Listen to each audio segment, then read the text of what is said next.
Si hablamos ya directamente, os recuerdo que estamos en el romanticismo, que estamos por tanto en la primera mitad del siglo XIX. También os recuerdo lo que os dije el otro día, que aunque digamos que el romanticismo es el movimiento literario de la primera mitad del siglo XIX, en realidad en España el romanticismo dura apenas 15 años, porque ya sabéis que llega tarde por cuestiones políticas, porque Fernando VII cierra las fronteras aterrorizado ante lo que pudiera pasar de contagio con lo que había pasado en Francia, y cuando el romanticismo se da en España, en otras partes de Europa ya está empezando el realismo, que va a ser el movimiento de la segunda mitad del siglo XIX. Por tanto, el romanticismo llega tarde a España y dura poco. Eso sí, va a ser un movimiento que va a tener mucho éxito porque va a conectar con gran parte del público. Y eso se demuestra, por ejemplo, en el hecho de que probablemente muchos de vosotros os sepáis, o por lo menos os suene lo de con 10 cañones por banda, viento ocupa toda vela, no cortar mal si no vuela, a todo el mundo le suena. O lo de no es verdad, ángel de amor, que en esta parte de la orilla más bella la luna brilla y se respira mejor. Son dos textos del romanticismo. A lo mejor os cito uno del realismo o uno del Renacimiento y no suena tanto, pero estos del romanticismo han calado en el gusto del público general. Y antes de que nos entrara la tontería esta de Halloween, en todos los teatros importantes españoles, el día de Todos los Santos se representaba Don Juan Tenorio, de Zorrilla. Ahora, la de ¿dónde estás, Ángel? No es verdad, Ángel de amor, que en esta apartada orilla, ahora ya no, ahora ya nos vestimos de esqueletos y vamos por las calles pidiendo caramelo. Pero era así, se representaba, y ha sido algo que se ha hecho hasta hace apenas 20 años. Es decir, en la cultura popular el romanticismo caló y enganchó a una parte del público que se había desconectado del neoclasicismo, que ya vimos el otro día, que era la literatura del siglo XVIII, que era una literatura para minorías y desde las minorías. ¿Qué características literarias nos vamos a encontrar en el romanticismo? Estas características que os voy a explicar no se pueden aplicar evidentemente a todos los textos del romanticismo, pero en todos los textos del romanticismo vais a encontrar la mayoría de estas características.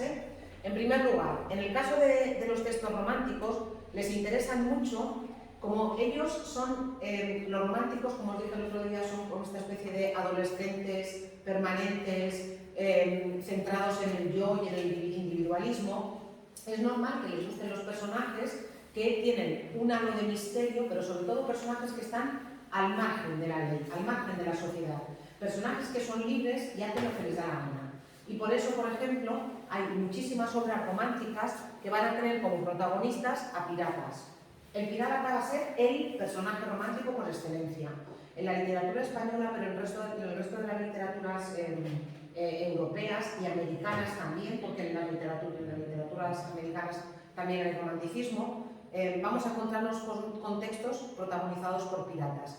No sé si a alguien le suena Emilio Salgari, el autor de Sandokan. ¿Os suena Sandokan?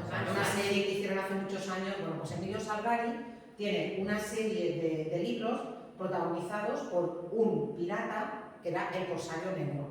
Y yo creo que se hizo hasta una serie. Y se hicieron, hubo como tres o cuatro partes del Corsario Negro. Pues ¿por qué? Porque el pirata vendría a ser el personaje que mejor encarna esos deseos de libertad, esa cosa de yo hago lo que me da la gana y lo que yo quiero, a mí nadie me pone ni límites ni leyes, que luego violaban, mataban, robaban, asaltaban, torturaban y esclavizaban. Peccata minuta, peccata minuta, porque al final, evidentemente, el pirata aparece como un personaje idealizado, porque la literatura del romanticismo es una literatura muy poco realista. Después, ¿qué características nos vamos a encontrar? Como los autores del romanticismo quieren también la libertad en la forma, nos vamos a encontrar con textos que mezclan dentro del mismo texto diferentes tipos de versos más largos, versos más cortos, estrofas más largas, más cortas. Fijaos en la canción del pirata, que la tenéis, Mirad la canción del pirata.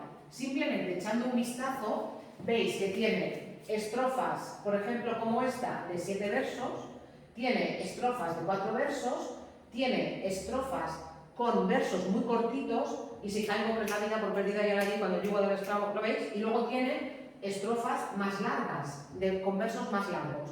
A esto se le llama polimetría. no voy a utilizar el mismo tipo de versos, sino que voy a mezclar en función de lo que me interese. En las partes que yo quiera ir más rápido voy a utilizar versos más cortos, en las partes en las que yo quiera parar el texto voy a utilizar versos más largos.